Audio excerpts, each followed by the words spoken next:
welcome to this bonus episode in my Christmas calendar series.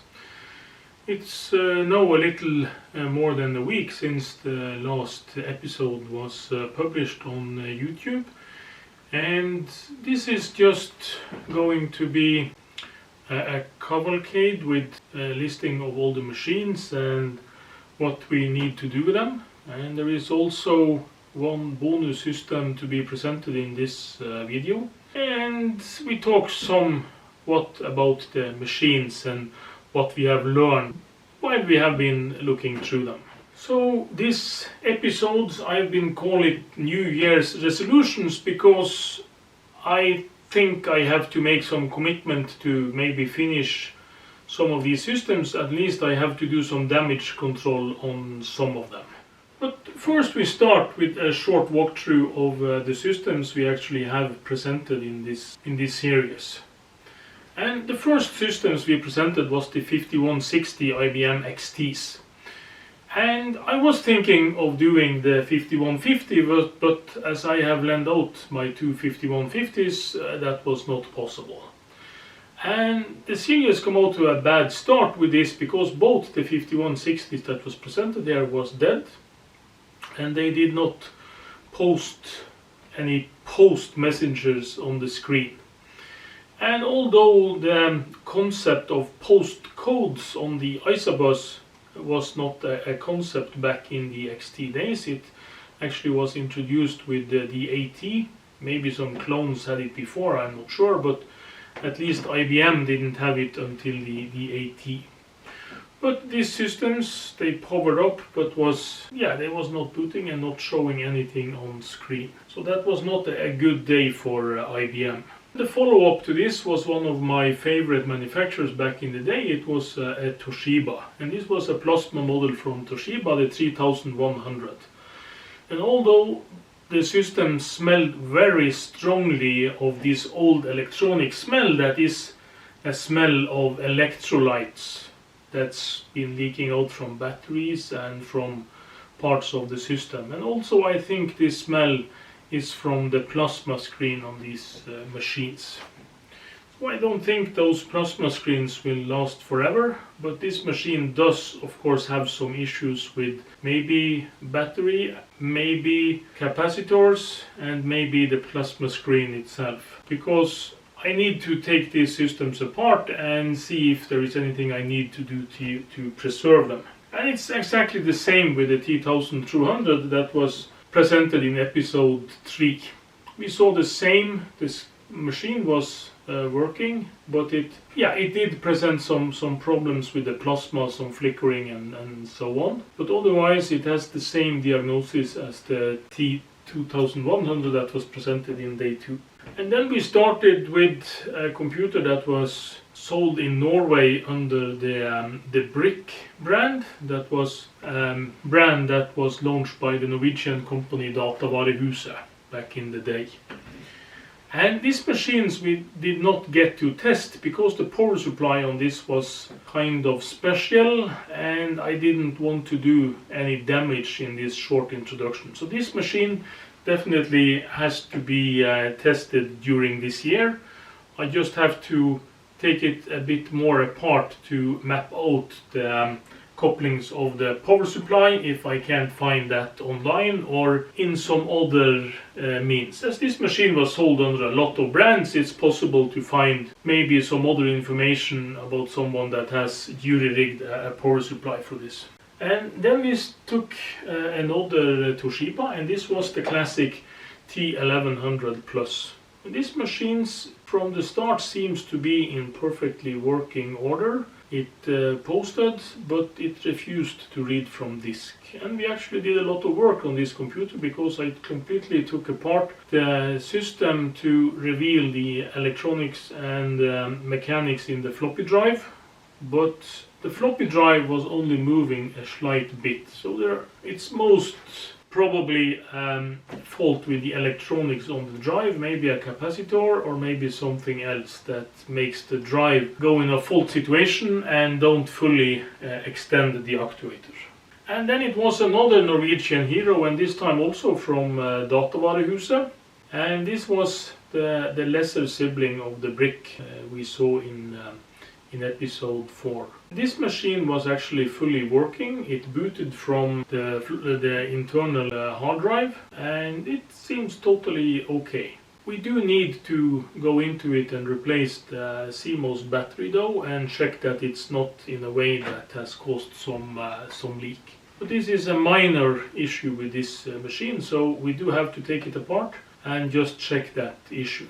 Nothing else that needs to be done with this in the near future. The Bondwell is another classics from back in the day, and this actually disappointed me because it did not post. The backlight did come on, and this was one of the first backlight LCD that was ever on a portable computer, so I was a bit excited of trying this, but it actually didn't post at all. So this is something we need to look into. It could be a very easy fault, it could just be reseating some chips or sockets or something, but that's something that we need to look into in the future. This Mitak was a machine that I actually got some time ago, but I have not come around to unpacking it. And we unpacked it and discovered that it had a blue towel that was acting as a padding around the computer, and the computer itself looks to be okay, but it did not boot to the hard drive as it could not find it. We had it trying to spin it up, but this machine's boot from the floppy into those 6.22. So this machine, we also need to take it apart and check the CMOS battery, see if there is a battery that can damage the system to keep it from going further rotten. Then it was time for another IBM, and this time we tested actually a pair of P70s, the sewing machine portable computer, and this was not a good day for IBM either. One of the systems light up the power LED, but did not post any further than that, and the other system was totally dead.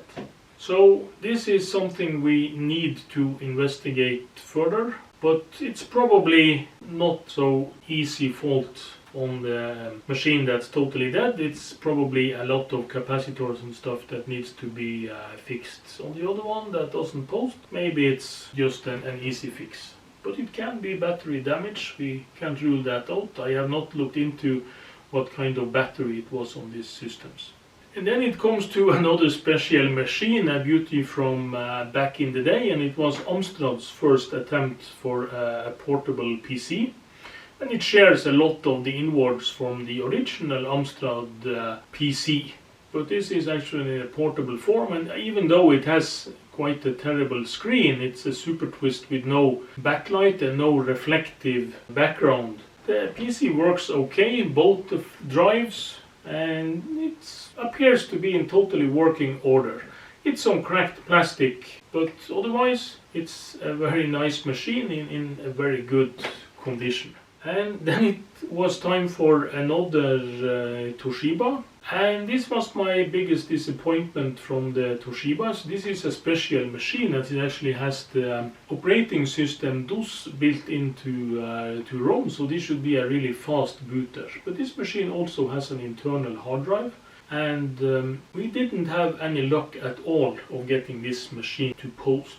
And there was no life on the LCD. We did have some blinking LEDs that can tell us something about the state of the machine, but it didn't help us so much. We don't have the original battery and we don't have the original power supply, so we tried to feed power into the battery, and we also tried to feed it through the power connector, and the most luck we had with feeding it into the battery connector. And then it comes to another favorite of mine. My first wholly owned computer was a Sanyo, and also my father was in the merchant fleet back in the days, and he often brought home some electronics from Japan, and then it was often Sanyo stuff that he took with him home, and I had my first real experience with portable sound and so on was with Sanyo devices. This PC works somewhat okay, but there are some capacitor faults. That means that the backlight and the contrast on the LCD is rather bad. And it tries to spin up the hard drive but doesn't succeed with that. But that can be due to a bad CMOS battery. We couldn't have it boot from floppy either, but that could also be a CMOS problem. And the most noticeable thing about this computer, as this is the same model that was launched as the Commodore brand back in the day. So this computer was also sold both as a 286 and 386 under the Commodore brand, and the machines are quite similar siblings. It was just some layout on the plastics that was different. And this is again a classic system from the mid-80s. It's a portable clamshell device, and it has a very special design with pop-up floppy drives. And this machine won't post either. It appears totally dead. And this is one of the systems that has reverse polarity on the barrel jack that feeds it with power. So I do suspect that someone has tried this with another power supply and maybe shorted out something in the input of the power supply when they tried to start this. And this is something I've seen a lot with the systems with reverse polarity. And when we are speaking about design peculiarities on laptops, this is an Olivetti, and it do actually seem like an Olivetti. Olivetti tried to do strange things with their computers, and they often did this with a knack that made the systems quite spectacular. And this is, of course, it's no exception.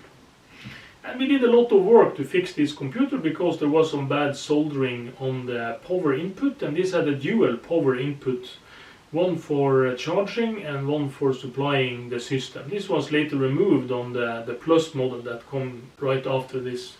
And we couldn't get this to boot. It posted okay, but we couldn't get the floppy drives to boot. And this could be two things. It could be a setup issue, that the drives was thinking they was 360K, not 720, that can happen. And it can be that the drives need cleaning and lubrication. I had used so much time to just get the power to work on this that we couldn't get deeper into this system. So this is definitely a system I need to dig deeper into. In Norway at least, this is a quite rare system. While we tested the IBM XT, that was a machine that was launched in 1983. Here we have another system that was launched in 1983. And although Compaq is sometimes they're credited with making the first compatible clone, it was not the first, but they was the first of the ones that actually do some form or another exist today, as they was bought by the HP company back some years ago. And this computer was a nice surprise. It works totally fine. This built-in CRT had a really nice picture. Even the keyboard that often is the fault on this was working totally fine. And we tested both floppy drives. It even was supplied with an original Compaq boot DOS floppy, and it worked totally fine. So that was a nice surprise, a very nice computer and a good design back in the day.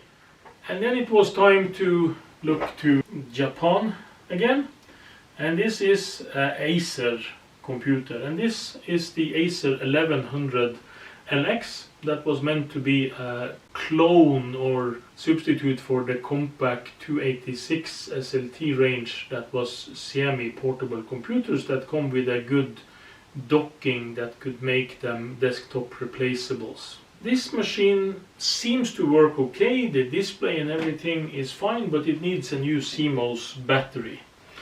And the CMOS was actually locked, so we can't enter new data into it, and that's something I've seen with the Dallas clock chip. When they go out of battery, they often is in a state where you can't even access the memory locations to put something in there. But it did boot into DOS 5 from a 720K floppy, so the machine itself appears to work. We even tried to start some old programs on it, and it seems to work okay. So this is something we need to look into the future. It's not urgent that it has a Dallas clock chip on board, and those don't tend to leak. And then it was the big brother of the Compact Portable. Just 6 months after the release of the Compact Original Portable, they launched the Portable Plus. The Portable Plus had a built-in hard drive, and it also had some other configuration on the ISA cards when it was launched. And this was just an answer when Compact saw that the dealers around USA was doing this work for themselves. They was mounting hard drives for their customers. And this machine was a disappointment after the first portable that was in perfect working order. There has been some damage control probably done to these systems before. There was some cards that was drawn out. There was a lot of styrofoam inside that was meant to stabilize things under packing, and the systems appeared to be in really bad condition overall, but I did try to turn it on when I have removed some of the cards, and it actually did try to send smoke signals on us, and it went out with a terrible smell. With these machines I definitely need to look into to do some damage control to see if it's not further degraded. And then it comes to a favorite of mine. It's a Commodore PC. And I do have some Commodore PCs that's in fully working order, but as this is meant to be kind of testing the untested in most cases, I went for testing a PC20-3 that I got some years ago and I have never tried. And the machine was in nice condition, but we couldn't get it to post. And there was some battery damage on this system, so this is one of the systems that I need to dig into first to neutralize the damage and do some damage control. So that's definitely amongst the top of my list to finish this. And as it is a Commodore, it's always worth saving. And this is the newest systems that we have presented in this round, and this is actually a bunch of 3 ThinkPads from 1995 and 1996, and all of them was working perfectly. I even did get around to test a round of Tetris on the 1995 version that actually had a TFT screen. So although the machine was damaged by a blow to the hardware at some point, it actually was in fully working order, and all these machines booted to the original hard drives. If you see to the picture that's on this presentation here we have the original ThinkPad. The name of the ThinkPads actually come from these notebooks that was given out to IBM employees back in the day, and they did have the word Think printed in front of them as part of the internal IBM Think campaign. So that's the original ThinkPad in analog form. And then it was time for an Acer computer again, and this time it was actually a sibling to the 1100LX that we looked on before, because I read in the magazine articles when I looked into that system that this machine was actually launched at the same time as this and had about the same technology inside. And this was not a first power-on machine, as I have actually used this machine from time to time if I needed to look into a 5.25-inch PC formatted floppy, because this machine has both a 3.5-inch and a 5.25-inch floppy drive mounted. The 5.25-inch is on aftermarket, but they both work totally fine. And then I upped the ante on the compacts again, and I did test the Portable 386 and the Portable 486C. That actually was the last of the portable range from Compact. And the Portable 386 actually posted, and we come as far as to put in the configuration disk on this, but as we don't have the time to go in depth in this series, this is definitely a machine I need to revisit in the future. And this machine suffers from the same as all of these compacts, that it has a degrading keyboard cable. But on this machine we just need to put in the configuration disk to see that things are working internally, and we also need to dig inside to see that there is no battery or capacitor leak on this. The 486C on the other hand was just clicking at us, and the power supply went in protection mode. And this is a switch mode power supply, and it just had a tick when you turn it on. And that means it goes into protection mode and won't start up. And that's either because the power supply is bad or something else that's drawing a lot of power. And that can be bad caps, it can be bad semiconductors, it can be bad tantalum caps or whatever. So this is a machine that will need some further work, but this is kind of a larger task. So that's something we are not going to dig into right away. On episode 22, we tested a Gold Star computer that I actually got in the original box, and this was something I purchased on the Norwegian classified internet pages Finn, and it was for sale for quite a long time, and I offered the seller a lower sum for it, and I actually got the deal on this one. And this machine was in very nice condition, although it was lacking the original internal hard drive. But this machine is definitely something I will look into in the future, and I will try to outfit this with a compact flash adapter and see if I can get this to work as a 10 MHz 286. That's it. And on the 23rd we was going into IBM territory again, and this time it was PS2 L40SX, and this is a machine that I bought more than a year ago, and I'm kind of ashamed that I haven't gotten around to unpacking it. But this was actually a nice Christmas present. It was in really nice condition when you come to the outside. And I also got with it 2 additional Microsoft serial mice. And all the extras for this machine actually was in the box. Even the manual was inside this. Yeah, this machine suffers from some bad capacitors, and I've searched the internet, and this is quite the common faults on this. So the fault I had with it, turning itself on when you put power into it, this is a capacitor fault that's well known. And also I don't know what kind of internal battery there is on this machine, so this machine I need to do some work on to stop the damage, but this is not the first system I'm going to dig into. And this system I might offer it up for sale for someone who really wants to preserve it. We did actually get some message on the screen, but we couldn't get it to boot either to floppy or to hard drive.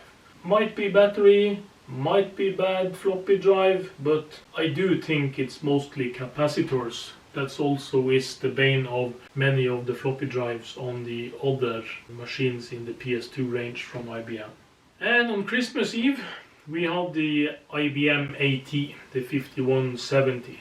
And this was a really, for me at least, it was a really good roundup of this series, as this AT was working. It was in superb order. I did notice that someone had been inside before. The most obvious thing was, of course, that it was fitted with a VGA card, but the motherboard was not totally fitted as it should, as one of the plastic standoffs was not in the original keyhole where it should be. As I said, the machine works perfectly, and the only thing that's not original in that machine is that it has an extra memory card, and it does have the VGA card that's retrofitted on this system. And I know it's retrofitted because the VGA standard and the PS2 range, where the VGA standard and the AT, I don't think it was an option on the ATs at all. Not from IBM at least. But it might have been the original reseller that has retrofitted this with a VGA card. It certainly was on sale sometime after it went out of ordinary production, the 5170.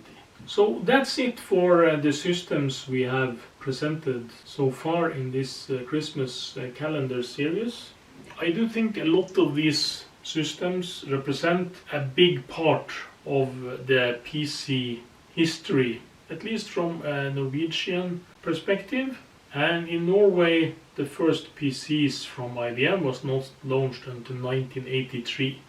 But from then on, the market moved really fast. And I got my first experience on an IBM compatible PC in 1985. And from 1987 and onwards, it was mostly what I worked with in my professional life and as a student. But I did promise you a bonus system in this video, and that's what we are going to look into now. This system is actually something I just recently bought and was quite uncommon for me. I'm going to unpack it almost straight away. And this is also a system that's from the start of the PC area. And as I have not opened it yet, I can't say much about the state of this. But I think we will be examining it together.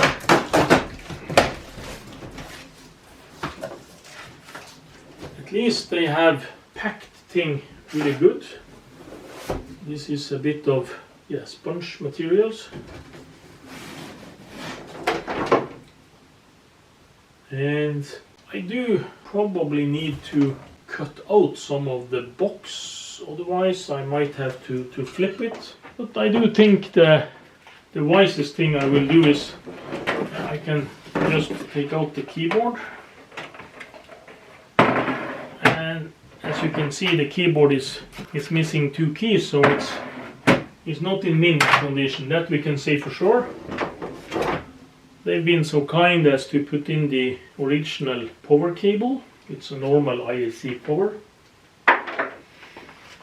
And I will try to put this on the side, like so, to try to slide it out of there.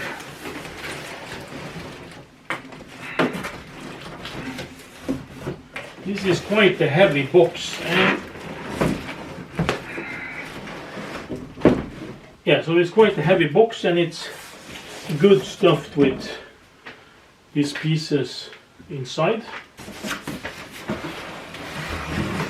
And there. Then I can try to show you what this is. This is actually a PC from the company NCR. And NCR actually stands for National Cash Register, and there is an old American company that was dealing with electronics and stuff before the PC area. And the system unit actually looks to be in good shape. There are some small scratches, a bit of dirt, but mostly it looks totally fine.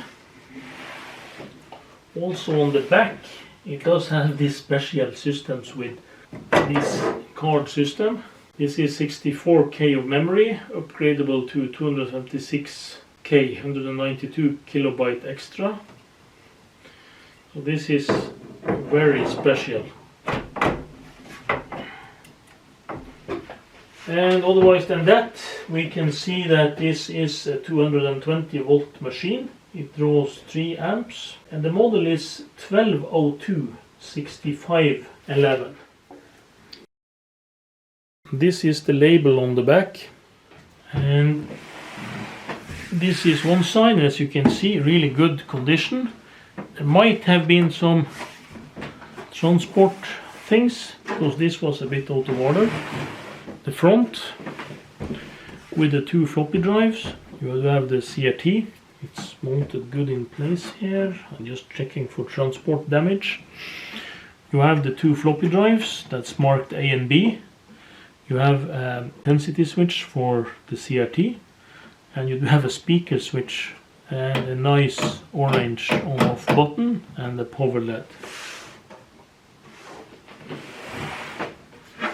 And that's it really for this system. And we did have the original keyboard And this has a 5-pin DIN connector. If this is PC-XT compatible, I really don't know.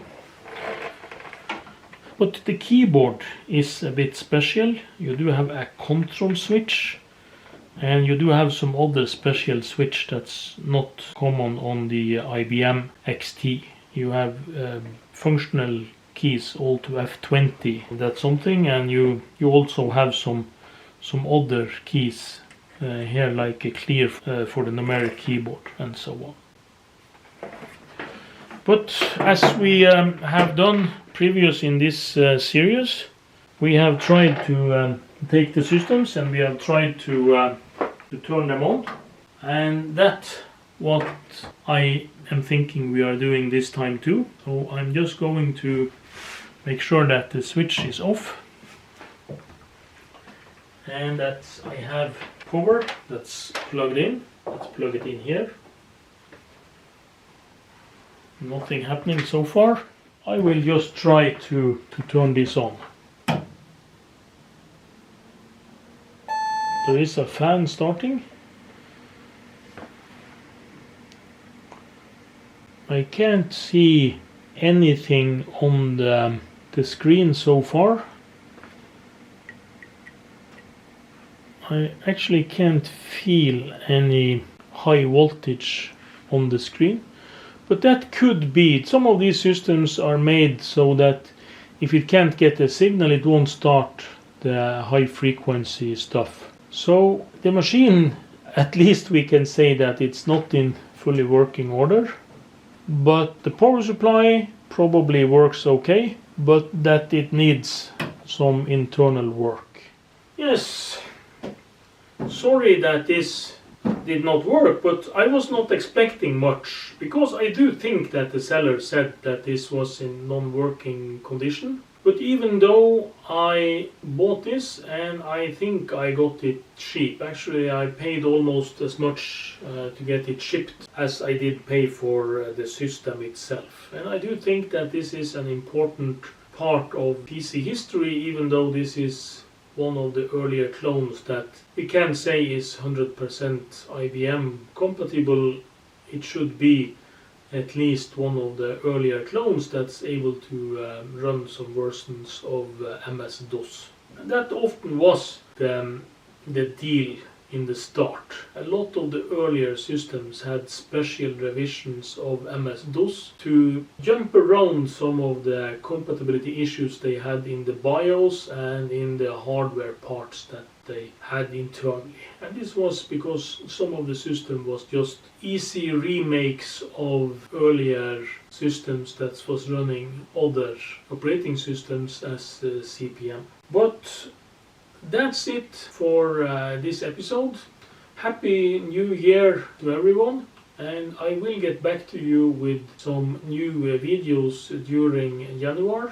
My first planned videos is actually some Commodore 64 stuff before I will do some other stuff. But it won't be all PCs, and there will be a lot of Commodore stuff, mostly Commodore 64 related for the next couple of months.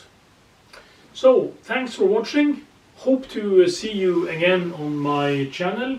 Please hit like and subscribe if you do like to be notified when we post new contents. So, thank you for watching.